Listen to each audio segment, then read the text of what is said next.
특별 새벽기도의 마지막 새벽인데 우리 용인 화성교구가 대미를 장식해 주셨습니다. 내일 하루 더 있었으면 무슨 일이 일어났을까 그런 생각이 드네요. 감사합니다. 먼 데서 오셨잖아요. 용인 화성이 얼마나 멉니까, 그죠? 제가 언젠가 그 지역에 있는 교회에 설교하러 갔더니 그 목사님께서 목사님, 영락교회 성도들이 용인 이쪽에도 많이 살죠. 그래서 많이 삽니다. 그랬더니 그 뚝 떼서 우리 주문 안 됩니까? 그렇게 하시더라고요. 근데 어떻게 가시라고 그러겠어요. 이렇게 새벽에 오셔서 아름다운 찬양을 하나님 앞에 올려주셨습니다. 이번에는 우리 주일날 찬양하는 찬양대 세 군데서 또 수련원에서 섬기시는 분들 찬양해 주셨고, 어저께는 또 안양 수원 교구에서도 오늘 이렇게 용인 화성에서 엿새 동안 찬양을 해 주셔서 정말 감사합니다. 그리고 이번 주간에는 은퇴하는 분들이 한 분씩 나오셔서 기도해 주셨고, 또 우리 자유인 자매께서도 기도해 주셨고, 여러분 오늘 아침에는 초등학교 1학년이에요. 초등학교 1학년 사랑부 형제도 기도했고, 이렇게 특이하게 했는데 맨 마지막에 우리 초등학교 1학년 어린이가 기도를 했습니다. 얼마나 감사한지 온 성도들이 하나님 앞에 감사하고 찬양하고 이런 마음으로 내일 거룩한 추수감사주일 맞이하기를 원합니다. 또 내일은 하나님 가장 기뻐하는 것이 사랑하는 이들을 주님 앞으로 인도하는 겁니다. 내일 기도하신 대로 다 모시고 오셔서 함께 예배하면서 하나님께 큰 영광을 올려드리기를 원합니다. 날이 많이 이제는 어둡죠. 해가 짧아져서 새벽이 깜깜한데 일찍부터 오셔서 주차 봉사해 주시고 또 음식 장만해 주신 많은 분들, 또 오늘 새벽에 식사를 제공해 주시는 집사님 다들 감사합니다. 이 모든 것이 하나님이 계시기 때문이고 우리에게 은혜 주셨기 때문에 가능한 일입니다. 우리 하나님께 오늘 마지막 새벽인데 우리 영광 올려드리는 박수를 하도록 하겠습니다. 감사합니다.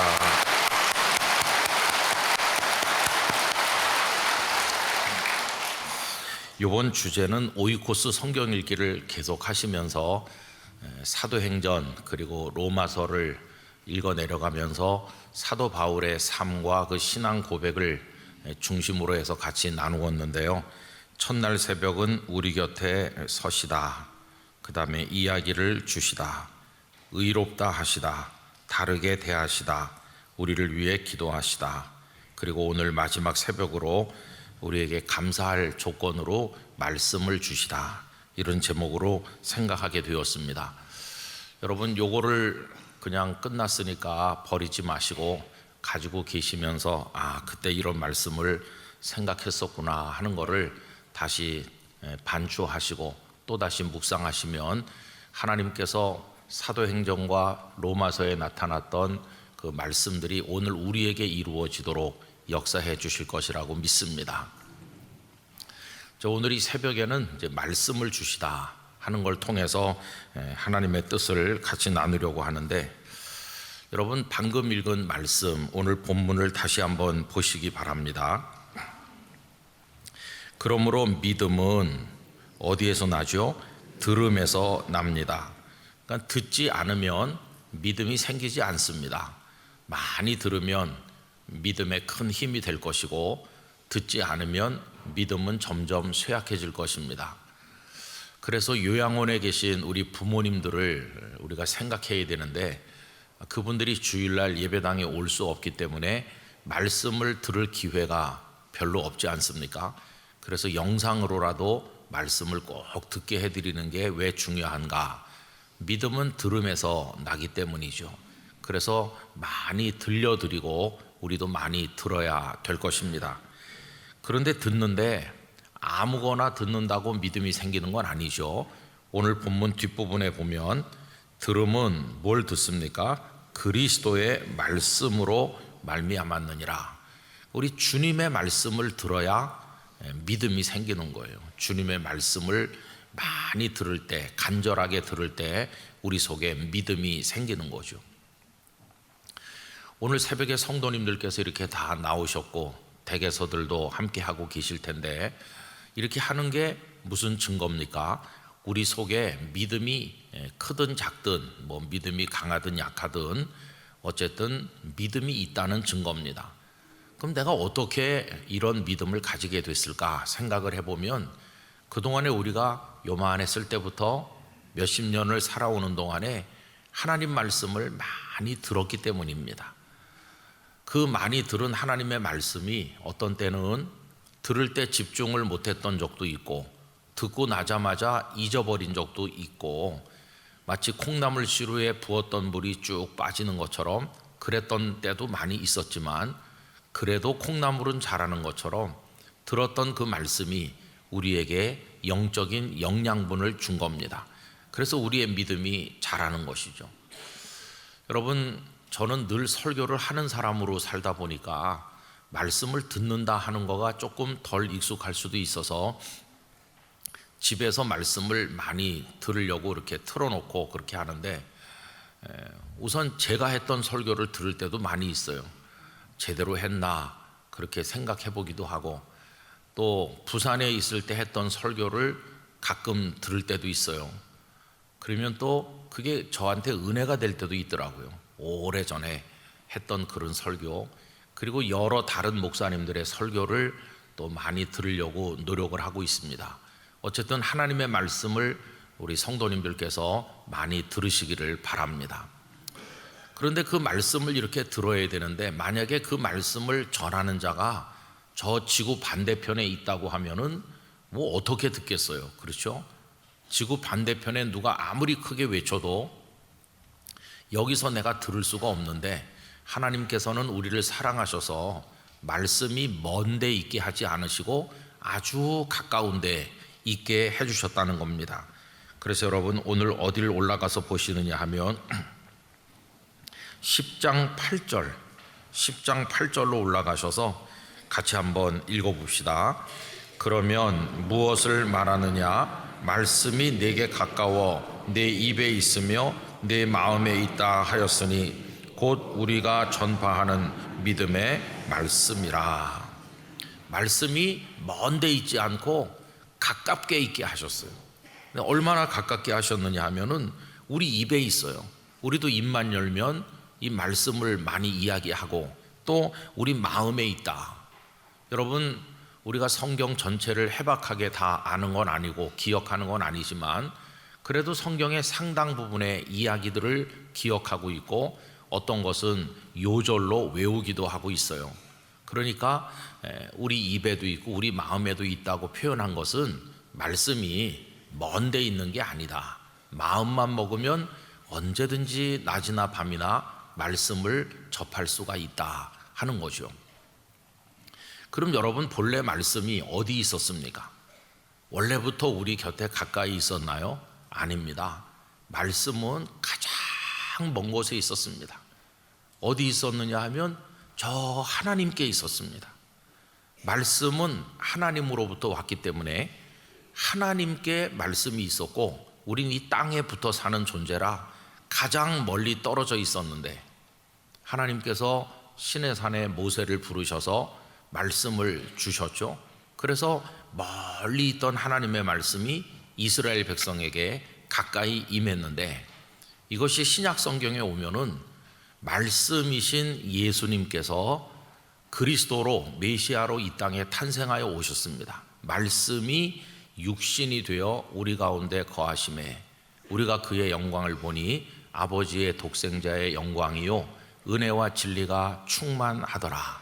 그러니까 말씀이신 예수님께서 우리 중에 오신 거예요. 우리 가운데, 우리 곁에.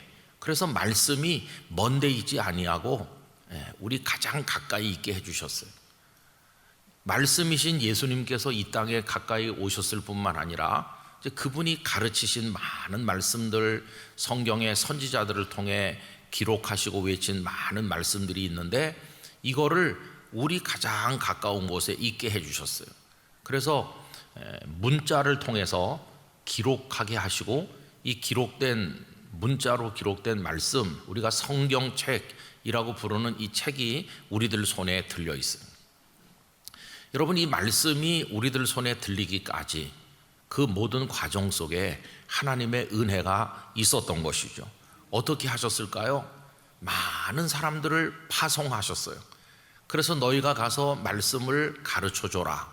그리고 그들의 언어로 말씀을 번역해서 책을 만들어줘라.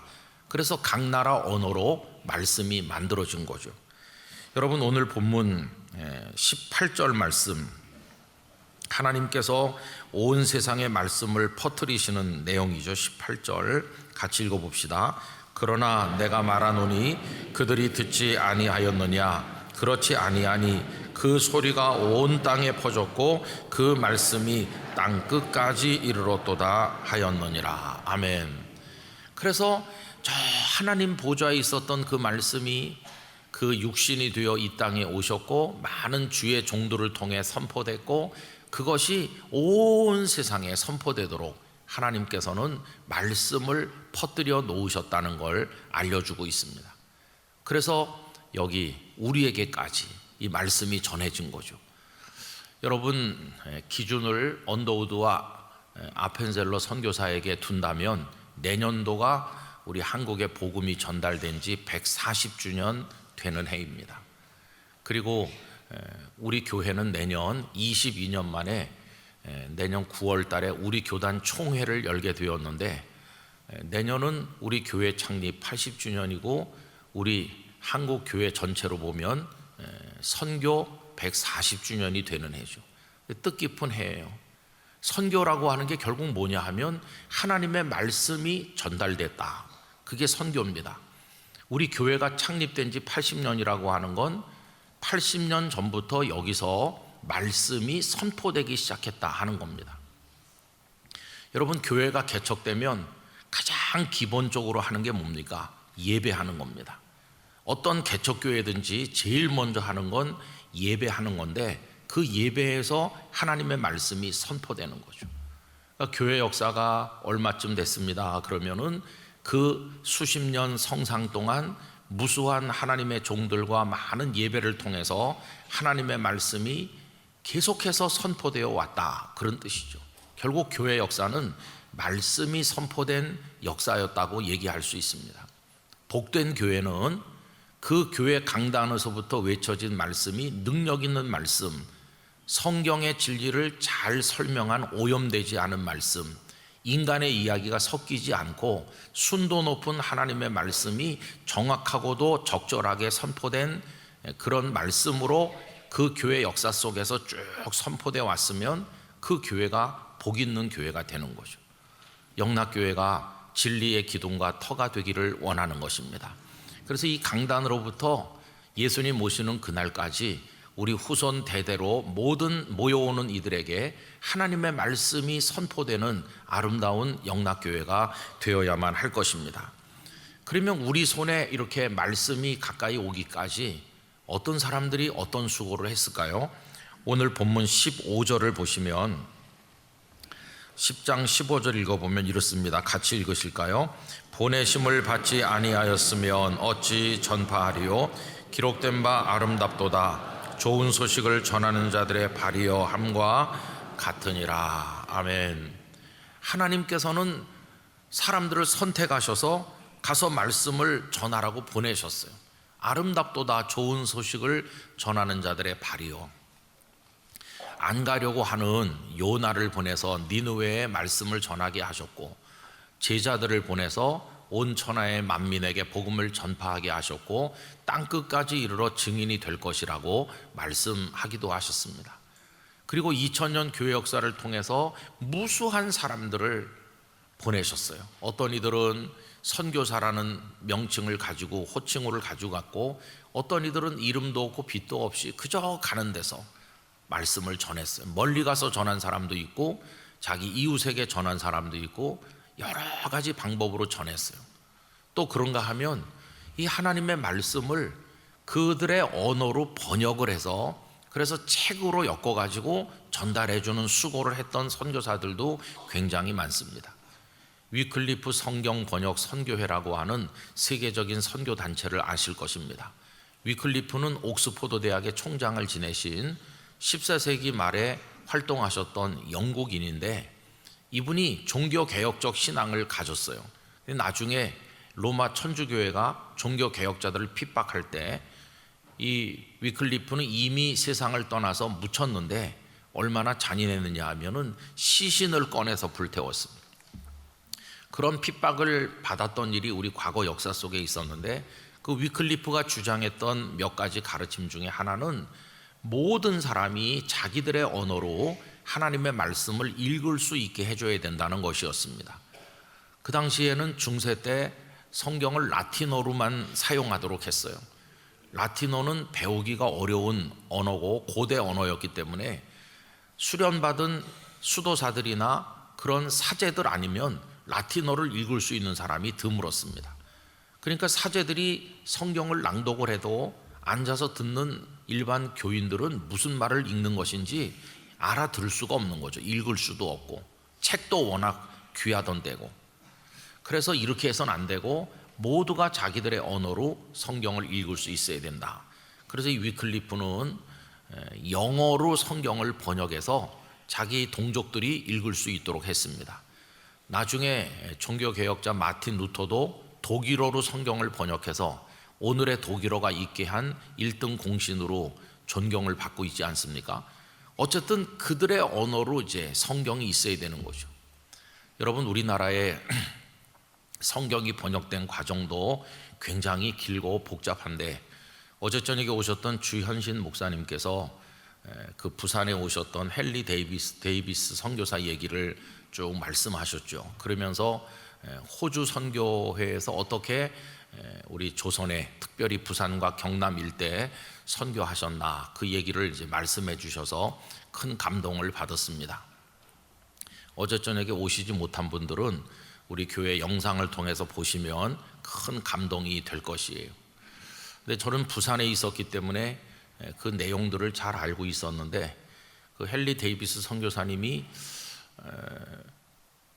그 한양에 들어갔을 때, 그 한양에는 언더우드 선교사님이 계셨거든요. 언더우드 선교사님이 이 데이비스 선교사가 아주 학문적으로 탁월하고 언어 능력이 훌륭한 걸 알고 굉장히 붙들었습니다. 나랑 같이 여기 있으면서 조선말로 성경을 번역하는 일을 함께 하자, 이렇게 했는데, 이 데이비스 선교사는 이미 여러 명의 선교사가 와서 터를 잡고 있는 한양에 머물기보다는 개척되지 않은 곳으로 가기를 원했습니다. 그래서 말을 타든지 뭐 이렇게 해가지고 왔으면 좋았을 텐데, 선교지들을 알아보겠노라고 걸어서 한양에서부터 부산까지 내려온 거죠. 2월 말쯤 출발했으니까 그때만 해도 추울 때 아닙니까? 그런데 행색도 뭐 그렇고, 그러니 낯선 산을 넘고 강을 건너면서 그분이 쭉 출발해 내려와 이렇게 가장 빠른 길로 온 것도 아니고요. 저쪽에 경상남도 하동을 거쳐 진주를 거쳐 뭐 이렇게 해갖고 그분이 걸어 내려오신 과정이 있습니다. 그래서 부산에 딱 도착했을 때는 부활절 전날이었고, 그때는 어제도 목사님 말씀한 것처럼 캐나다 토론토 대학 문과대학을 졸업하고 이 땅에 오신 게일이라는 선교사가 마침 부산에 있었습니다. 여러분, 제가 있었던 곳이 부산 영도인데, 그 게일 선교사가 들어온 것도 영도를 통해서 들어왔고, 그럼 문과대학 학생이거든요. 어느 교회가 파송한 분이 아니고 기독 학생들이 주머니를 털어가지고 우리들 중에 한 명을 선교사로 보내자, 누가 가면 좋을까 할 때 게일이 지원한 겁니다. 이 게일은 굉장히 언어적 능력이 뛰어나서 지금 우리가 사용하는 성경의 상당 부분을 이 게일 선교사가 기여하였습니다. 이 게일 선교사는 우리 같은 노예에 있는 연동교회를 세우신 분이시기도 하죠. 근데 그분이 그때 부산에 있었는데 이 데이비스 선교사가 이제 위중한 상태로 도착을 했고, 그래서 게일이 백방으로 의사를 수소문했는데, 그때 부산에 일본인 의사가 한 사람이 있어서 급하게 오게 해가지고 하룻밤 치료를 했지만 결국 데이비스 선교사는 회복하지 못하고 세상을 떠나셨어요. 그 데이비스 선교사는 어느 교회가 보낸 분이 아니고 그냥 호주에 있는 젊은이들이 선교 자금을 모아서 보냈습니다. 근데 그분이 꽃을 피워보지 못하고 돌아가셨다는 소식이 전해지니까 그때 이제 호주 빅토리아 장로교회 교단 차원에서 많은 선교사들을 발굴해서 그 뒤를 잇게 하자 이래가지고 엥겔스 선교사도 오고 뭐 어제 말씀드린 많은 선교사들이 이제 오게 됐어요. 그래서 일신 기독병원, 일신 기독병원이 지금은 많이 작아졌지만 여러분 기네스북에 올라 있는 병원입니다. 그 병원이 그 어제 얘기한 매혜영 그 자매가 산부인과를 중심으로 했기 때문에 어떤 면으로 기네스북에 올라 있냐 하면은 아기를 제일 많이 낳는 병원 이렇게 기네스북에 올라 있어요. 제가 정확히 기억은 못 하는데 1년에 12,000명 병원 하나에서 낳은 아기가 어마어마하게 아기를 많이 낳는 병원이었습니다. 정말 하룻밤에도 몇십 명을 낳는 거죠. 그죠? 365일이니까 적어도 매일 30명은 낳아야 10,000명 이상 낳잖아요. 그렇게 무수히 태어난 아이들 중에 저희 집 셋째와 넷째도 거기 포함되어 있습니다. 저도 여기 영락교회 오기 전까지 그 병원 이사를 하면서 그 병원 운영에 관여했었는데 이게 다 선교사들이 그렇게 하신 거예요. 토론토 대학에서는 문과대학 학생들이 게이를 보냈다는 소식을 듣고 의대 학생들도 우리도 의사 한 명 보내자. 그래서 또 제 주머니 털어서 모아서 누굴 보낼까 할 때 온 분이 하디 선교사입니다. 그분은 목사는 아니고 의사죠. 근데 그분도 게일이 온 코스대로 왔어요. 부산에 온 거죠. 그래서 얼마 동안 있다가 이제 게일이 원산으로 가니까 하디도 게일을 따라서 원산으로 왔고, 원산에 있다가 하디가 성경 공부 모임에서 회개했고, 그게 불씨가 돼서 1907년 평양 대부흥이라고 부르는 엄청난 역사가 일어났죠. 여러분, 이 선교사들의 스토리는 정말 눈물 나는 이야기들이 너무 많아요. 자기 자녀 한두를 하나님 앞에 먼저 보내지 않은 선교사들이 없고, 다 그런 과정을 통해서 이 땅에도 복음이 뿌려진 겁니다. 그래서 성경을 조금씩 번역했어요. 물론 선교사들이 오기 전에도 일본 동경에서 이수정의 마가복음이 출간됐고, 또 중국에서도 심양과 그쪽에서 서상륜, 백홍준을 중심으로 스코틀랜드의 존 로스, 맥킨타이어 두 사람은 천안 매부관인데 이렇게 해가지고 이제 만들어졌고, 그분들이 압록강을 넘어서 황해도 소래, 송천이죠. 소래 마을에서 자생적 교회가 생겼다가 그분들이 세례 받으러 한양에 내려와서 언더우드를 만나서 세례를 받고 교회가 되었는데, 이제 그게 세문안 교회가 된 거죠. 이 선교사들이 얼마나 많이 희생하고 거기서 우리를 위해서 헌신했는지 여기 있는 그 말씀 그대로입니다. 아름답도다. 그들의 발이 아름다운 거예요. 대양을 건너고 산을 넘고 물을 넘고 그러면서 우리에게 이 말씀을 전해줬어요. 그리고 이걸 번역하는 과정도 그냥 뭐 아침에 앉아 저녁에 되는 게 아니잖아요. 그 원문과 또 우리가 많이 참조했던 거는 영어 성경도 있고 한문 성경도 있고 우리가 가용할 수 있는 여러 성경을 놓고 많이 노력해가지고 이제 성경이 원문에 더 가깝게 우리에게 지금 전달되고 있는 거죠. 여러분, 이게 책으로 전달된 것으로 끝난 게 아니라 이름도 없고 빛도 없는 많은 주의 종들이 이 말씀을 전도도 하고 가르치기도 하고 설교도 했습니다. 지금까지 이 땅에 복음이 들어온 이후 140여 년 동안 이 땅에서 이루어진 설교가 몇 편이나 되겠습니까? 아마 수백억 편의 설교가 됐을 거예요. 지금도 우리나라에 6만여 교회가 있다고 하면 주일날 한 편씩만 설교를 해도 매주일 6만여 편의 설교가 선포되고 있는 거니까 하나님께서는 많은 주의 종들을 세워서 하여튼 말씀을 무수하게 선포하게 하셨고 지금도 선포하게 만들고 계시는 거죠. 이렇게 하시는 하나님의 목적은 딱 하나입니다. 아까 오늘 읽은 말씀처럼 믿음은 들음에서 난다고 그랬죠. 그리고 들음은 그리스도의 말씀으로 말미암았느니라. 그래서 우리로 하여금 읽고 듣고 깨달아서 예수님을 구주로 믿어서 하나님의 자녀가 되기 위해서, 그렇게 만드시기 위해서 하나님께서 집요하게 역사하시고 당신의 종들을 부르시고 세우시고 훈련하셔서 우리를 위해서 생명을 내놓게 하시고, 그래서 오늘 말씀이 우리에게 주어진 것이에요. 그러므로 여러분, 우리가 성경을 펼쳐서 읽을 때, 그리고 예배를 통해 말씀을 접할 때 하나님의 그 크신 은혜에 대한 깊은 감사가 있어야 되는 거죠. 말씀이 내게 있다. 얼마나 고마운 일입니까? 제가 자주 말씀드리는 리차드 범브란트 목사님은 14년 동안 옥고를 치르는 동안에 성경을 손에 가지지 못해서 하나님의 말씀을 손에 이렇게 만져보질 못하는 거예요. 말씀이 없으니까, 종이 쪼가리 하나 없고 연필 꽁댕이 하나 없으니까, 말씀으로부터 완전히 뚝 끊어진 그런 상태 속에 있는 거죠. 얼마나 힘이 들었겠어요.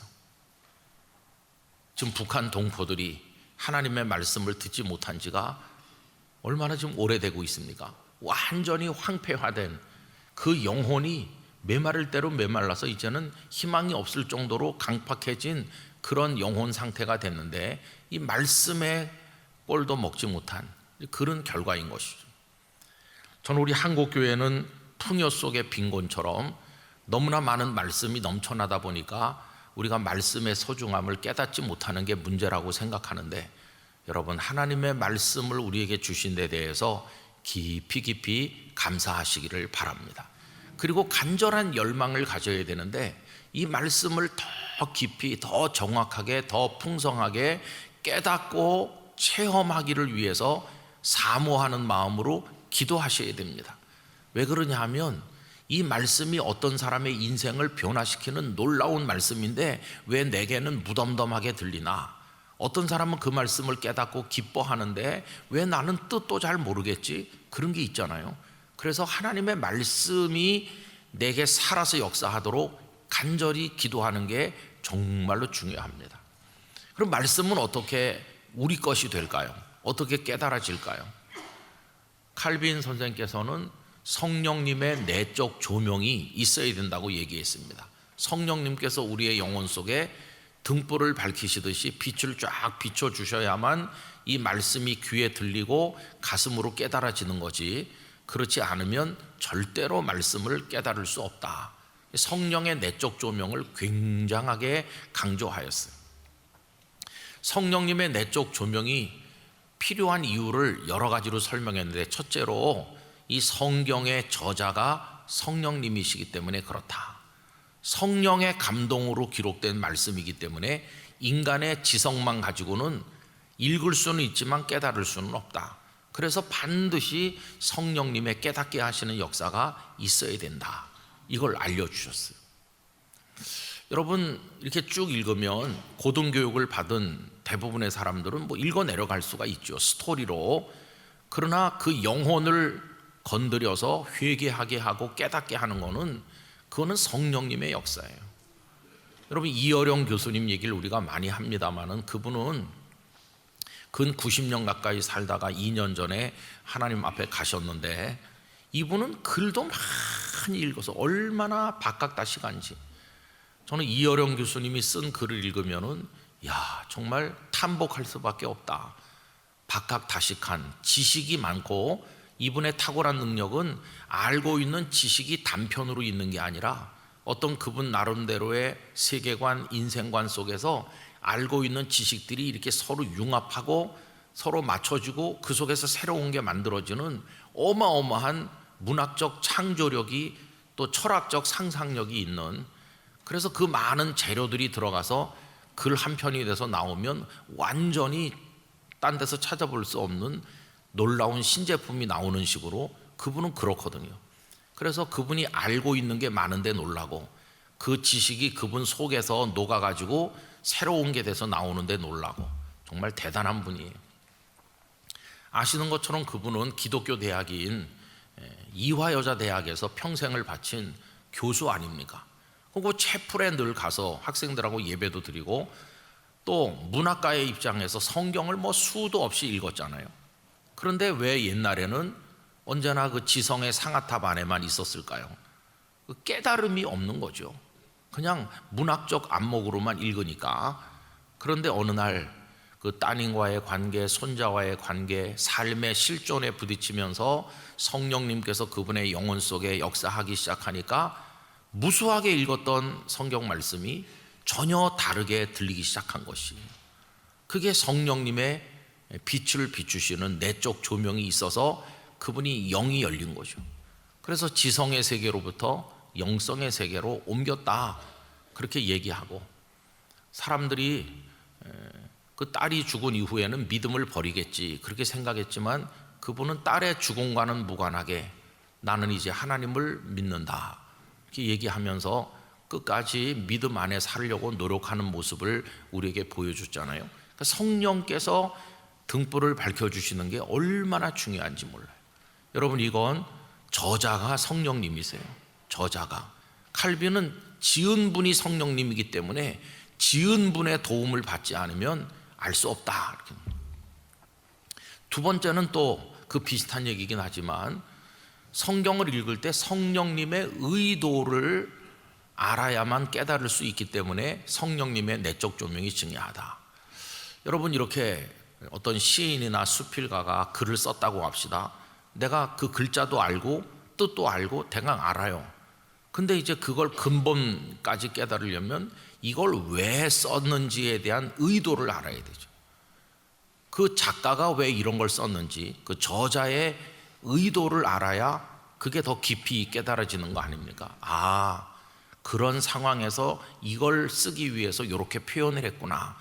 표현 그 너머에 있는 깊은 뜻을 알려면 저자의 의도를 알아야 되는데 성령님이 지은 분이기 때문에 성령님의 도움을 받아야만 이 말씀 속에 담겨 있는 하나님의 사랑과 은혜를 깨달을 수 있다. 그분은 그렇게 설명하였어요. 그 다음에 이제 세 번째로 칼빈이 성령의 내적 조명이 중요하다고 말한 것은 성령께서 역사하셔야 믿음이 생긴다는 것입니다. 믿음.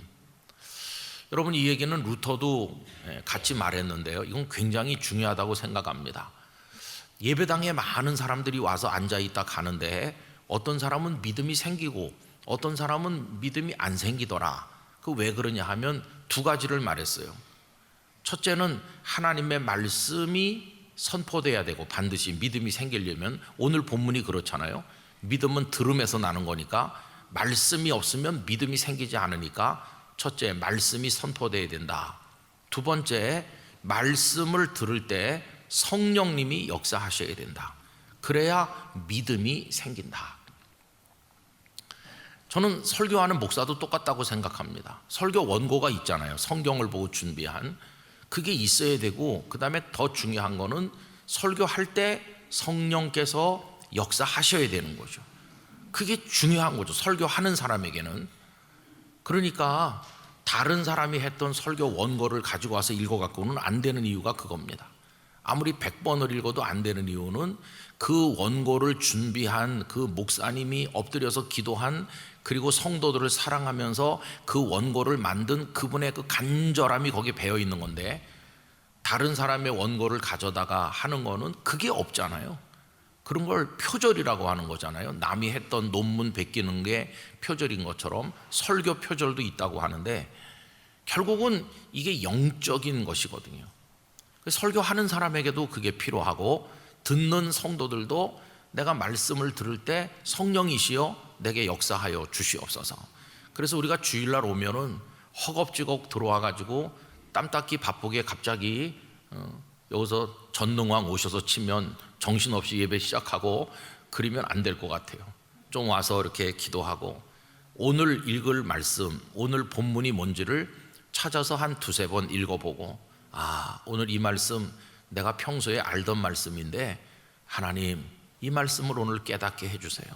다 아는 말씀이야 이렇게 하지 말고 마치 처음 듣는 말씀인 것처럼 내 영혼에 정말 꿀처럼 단 말씀이 되게 해주세요.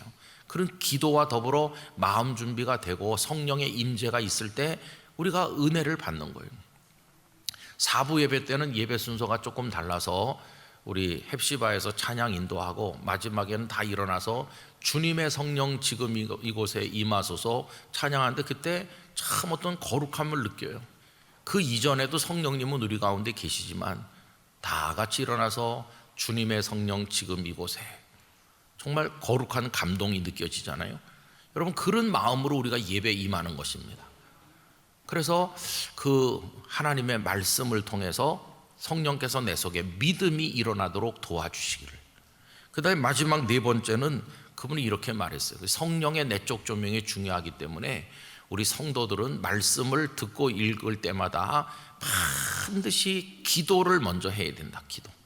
기도하고 나서 성경 말씀을 대할 때, 주께서 지금 나에게 말씀하신다, 이렇게 할 때 그 말씀이 깨달아지는 거지, 정신없이 돌아다니다가 그냥 쭉 펴서 한 줄 읽어갖고 되는 건 아니다. 성령님의 역사를 사모하는 말씀이 주어지도록 성령의 그 도우심을 구하는 간절한 기도가 있어야 돼요. 기도와 말씀이라고 하는 것은 우리에게 너무너무 중요한 거죠. 저는 우리 영락교회 성도들이 주일마다 와서 예배할 수 있음에 감사할 수 있길 바랍니다. 그리고 말씀을 같이 나눌 수 있음에 감사할 수 있길 바랍니다. 소그룹 모임이 소중한 것은 그냥 그렇게 하고 끝나고 갈 수도 있는데, 거기 몇 분의 성도들이 모여서 그 말씀이 내게 또 다른 분에게는 어떻게 역사하고 삶의 변화를 가져오고 우리를 위로하고 세워주는지를, 이 말씀이 역사하는 현장을 서로 이렇게 경험할 수 있는 거, 이게 소그룹에서만 나눌 수 있는 특별한 은혜요 축복인 것이죠. 그래서 저는 가족들도 집에 돌아가시면 그 말씀 나눔이 있는 게 좋다고 생각합니다. 하나님께서 만드신 가장 기본적인 소그룹은 가정이거든요. 가정. 그래서 각자가 분주하게 교회 와서 부서에서 봉사하고 예배 드리시고 저녁에 집에 가면 그런 대화를 가지기가 어려운데, 이렇게 5분이라도 앉아서 아이들한테도 오늘 말씀이 어땠니? 무슨 깨달음을 얻었어? 이렇게 하면서 공유하고 그 말씀을 중심으로 하는 삶의 대화가 있는 가정이 된다면 그 가정이야말로 정말 놀라운 축복이 있는 가정이라고 생각합니다. 그런 게 우리에게 의도적으로 좀 있어야만 된다는 거죠. 그래서 여러분, 이번 한 주간 동안에 여러 가지 주제를 가지고 하나님께서 우리에게 주신 은혜들을 생각해 봤는데, 빼놓을 수 없는 은혜는 말씀을 주신 것입니다. 이제 나중이 돼보세요. 지금은 뭐 가족들하고 다 같이 사시고 부부가 함께 거주하시는 분들이 많으시지만, 세월이 더 지나면 불보듯 뻔한 일이 일어나지 않습니까? 사랑하는 자녀들은 다 가정을 이루어서 멀리 갈 것입니다. 해외에 나가 있을 자녀들도 있고, 또 뭐 지방에 흩어져 있거나 내 곁에 있질 않죠. 설령 부모님과 바로 옆동 아파트에 살고 있다 해도 다 자기 생활이 바쁘기 때문에 그저 뭐 하루에 한두 번, 아니면 뭐 일주일에 한두 번 바로 옆동에 살아도 그냥 잠깐 와서 이렇게 엄마 별일 없어 이런 거지, 사실 앉아서 말씀을 이렇게 나눌 시간이 거의 없으실 거예요. 위아래층에 살고, 아니 뭐 모시고 같이 산다고 그래도, 모시고 같이 살아도 그럴 거예요. 점점 삶의 영역이 다양화되고 다 자기 삶에 바쁘니까 이제 그렇겠죠. 그러다가 나중에 그나마 사랑하는 남편과 아내가 누구 한 사람 먼저 가고, 자녀들도 뭐 같이 나이 들어가고 다 여기저기 힘든 삶에 자녀들이 아프기도 하고, 그러면 나중에는 내 친구들도 가고, 90 넘으신 어르신들은 전화할 데도 없고 전화 오는 데도 없다고 그러더라고요. 왜냐하면 친구들이 벌써 다 먼저 하늘나라에 가신 겁니다. 이 온 세상 천지에 나 혼자 있는 것 같은, 정말 고독하기가 이루다 말할 수 없는 그런 상황에 오고, 누구도 나에게 말을 걸어오지 않는다. 얼마나 이게 견디기 힘든 고통이겠어요. 근데 여러분, 젊어서부터 하나님의 말씀을 읽고 듣는데 익숙하고 거기서 하나님을 만나는 체험이 풍성하신 분들은 연세가 많아져도 하나님께서 말씀을 걸어오시는 걸 느낄 수 있을 것입니다. 성경을 펼 때마다. 그게 얼마나 놀라운 은총이겠어요. 그러다가 우리 영혼 깊은 곳에 명확하게 새겨진 내 인생을 변화시킨 요절, 그런 말씀이 있을 거 아니겠어요? 꼭 붙들고 있는 말씀 한 절. 그러다가 맨 마지막에 내 의식이 흐릿해지고 내가 하나님의 부르심을 받는 마지막 순간이 와도 내 영혼 깊은 데서 한마디 하나님의 말씀이 살아있다면 그게 얼마나 놀라운 축복이겠어요. 그래서 여러분, 그렇게 되기 위해서는 하나님의 말씀이 우리에게 깊이 들어오도록 해야 되는 것입니다. 말씀의 사람이 되시기를 축복합니다. 이 말씀을 주신 하나님의 은혜에 대해서 깊이 감사하시기를 바랍니다. 그래서 저는 이 주간에 주께서 우리 곁에 서 계신 그 은혜도 소중하고, 우리를 의롭다 하신 거, 우리를 세상이 대하는 것과는 다른 방법으로 대해 주시는 것 등등 새벽마다 생각한 게 다 소중한 은혜지만, 이 말씀을 주신 거야말로 우리의 평생을 붙들어주고 영원에 이어지는, 우리를 이어주는 정말 대단한 축복이라고 생각합니다. 여러분, 말씀 안에서 믿음이 자라고 그 믿음 가지고 하나님 앞에 굳건히 서시고 성도로서 승리하시는 우리 영락교회 성도들이 다 되시기를 간절히 기원합니다. 그 속에는 인생의 모든 문제에 대한 답이 들어 있습니다. 그래서 내가 갈 길을 모를 때 하나님의 말씀이 나에게 길을 깨닫도록 해줄 것이고, 그 말씀 자체가 능력이 있어서 혼과 영과 관절과 골수를 찔러 쪼개줄 것입니다. 그래서 우리 교회가 말씀 안에 세워지는 그런 교회가 되기를 간절히 기원합니다. 마지막 한마디만 덧붙이면, 믿음은 들음에서 나는데 들음은 누구의 말씀으로 말미암았죠? 그리스도의 말씀으로 말미암았습니다. 그러니까 이 얘기 저 얘기가 다 내게 도움이 되는 게 아니고, 우리는 그리스도의 말씀만, 주님의 말씀만 들어야지. 아무리 목사가 하는 말이라고 그래도 목사가 세상 얘기를 할 수도 있고 뭐 여러 가지 불필요한 얘기를 할 수도 있잖아요. 그런 얘기가 내게 믿음을 가져오는 건 아니에요. 우리 주님의 말씀만 들어야 돼요. 그래서 이단을 경계해야 되는 것이고, 성경 외의 이야기를 경계해야 되는 것이고, 우리 주님의 말씀, 순도 높은 주님의 말씀에만 집중해야 되는 것이죠. 앞으로도 우리는 말씀을 읽고 들으며 살 텐데, 우리 영락교회 성도들이 말씀의 풍성한 축복을 받으시고 하나님 안에 굳건하게 서시기를 진심으로 축원합니다. 기도하겠습니다. 아버지 하나님, 이번 한 주간 동안 새벽마다 오이코스 성경 읽기를 하면서 사도 바울 안에서 체험되고 고백되었던 하나님의 은혜를 오늘 저희의 삶에 비추어 묵상하며 하나님의 뜻을 나누었습니다. 바울에게 베푸신 은혜, 오늘 저희에게 베푸신 은혜임을 믿습니다. 오늘 말씀을 주시다에까지 이르렀습니다. 한 주간 나눈 말씀이 우리 안에 생명이 되고 능력이 되게 하여 주시옵소서.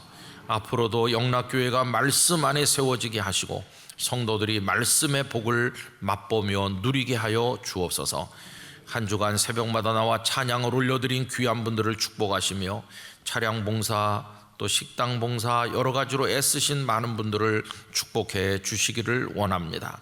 내일은 감사주일입니다. 거룩한 감사로 하나님 앞에 영광 돌리게 하여 주시옵시고, 내일은 사랑하는 이들을 초대하는 날인데 그분들이 와서 찬송을 부를 때, 기도할 때, 말씀을 나눌 때 그 영혼의 두꺼운 껍질이 부서지게 하여 주시옵시고, 성령으로 세례받는 역사가 이루어지도록 은혜를 주시옵소서. 아버지 하나님, 오늘 하루 예배위원으로 준비해야 될 분들이 잘 준비하고 하나님 큰 영광 받으시는 예배가 내일 올려지게 하여 주옵소서. 이 새벽에 가지고 나온 기도 제목을 따라 응답하여 주시기를 원하오며, 우리 모든 영락의 성도들 머리 위에 한 사람 한 사람 위에 하나님의 손을 얹어 주시옵소서. 갈등과 상처로 깊어 가고 있는 대한민국 사회에도 감사의 영이 지배하게 하사 국민들이 서로 사랑할 수 있도록 은혜를 베풀어 주옵소서.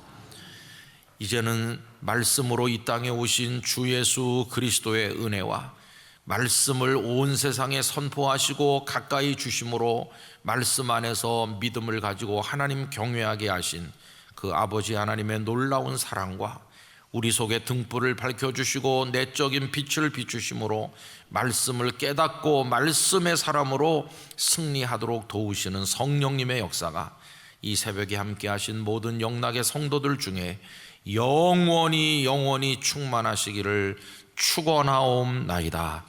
아멘.